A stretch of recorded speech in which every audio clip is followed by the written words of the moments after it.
be talking about another bait fish, yet still a very important fish that we've got along our coast. It's called the frigate tuna. Now, the frigate tuna, scientific name Auxus thazard, or tazard, depending how you want to pronounce these, same as Thul and Thul. Now, the frigate tuna is very similar to a bonito, except it's more of a torpedo-shaped tuna. So it's kind of more shaped like a sarda, but without the aggressiveness, without getting too confusing. It's a torpedo-shaped fish. It's got quite a small head for its body size. They have got these sort of almost broken stripes on the top of their body. It's sort of a oceanic tuna bluish color on the top, and that silver belly to white underneath. They are, as I mentioned, torpedo shaped. They're very, very round, like a little bullet in the front, and they've got quite minimized fins in terms of their tail size and their pectoral fins. They do have those little sections where they can fold in, so they are designed for fast pelagic movement. They've also got extended gill rakers inside, which is now quite an interesting thing. So the gill rakers are those little spikes that you get on the gill arches.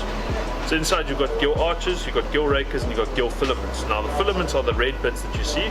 They actually are the thin layer that diffuses oxygen from the water into the fish, so they absorb oxygen actually. Then your gill rakers are there for a few purposes. One, it's for splitting up those gill filaments. So the more surface area, the more oxygen that gets absorbed. And they're also there for filtration purposes and defense. So three things. So filtration purposes, they actually form like a bit of a net. So when the fish swims with its mouth open, so a lot of your clupidae, so your anchovies and your sardines and things like that, use them as a net inside the gills, so that when the food particles come into the mouth, they hit the rakers and actually go into the body itself. So it's a cool form of feeding.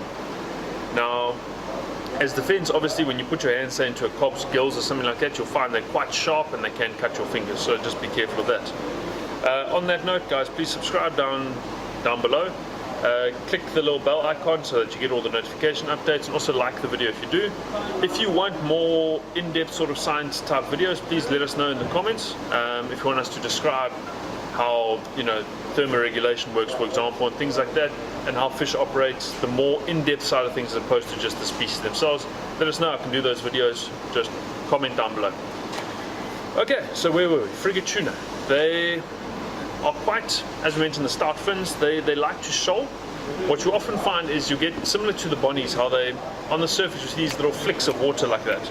And that's the frigates coming through and attacking the little bait fish. So, as you mentioned, they do filter feed, but that's more of when they're younger. As they get older, they prefer to feed on little anchovies. At the moment are full up off our coast. Little anchovies, small little sprats, anything like that, they like to hammer that. So, as you know, Kingfisher sells the anchovy spoon. That thing is deadly. You'll see, we'll put a picture up. You can actually see how similar that thing is to an actual anchovy, and they love it. Now, we mentioned pelagic, so they're not going to be feeding on the bottom, they're feeding in the water column itself. And they get to about, I'd say, about 40 centimeters or so. Anything over 30 is mature, but we normally get them anywhere from about 25 centimeters upwards. They are an extremely important rock and surf bait. They make very nice head baits. Obviously the cutlet's got a lot of blood in them, so they're really first prize. And they're also important for guys doing bullfish, offshore fishing, any of that where they need a live bait. A frigate is absolutely deadly. Now, catching them can be another thing. They can get quite fussy, but generally small little flies and sabiki rigs and stuff like that, trawled at higher speeds, will generally get results. Otherwise, very, very small spoons, so we're talking 8 grams and smaller kind of thing, is generally what they're looking for, because they're feeding on those small little sprats. But what you can do is when you've caught one, take it. If you tip it upside down, generally you'll get it to spit up a few of the sprats, and you can then try and match your lures in your body, in your thing, to what's being spat up. So yeah, the frigate tuna, very important bait, very, very cool species, and quite common along our coast at the moment.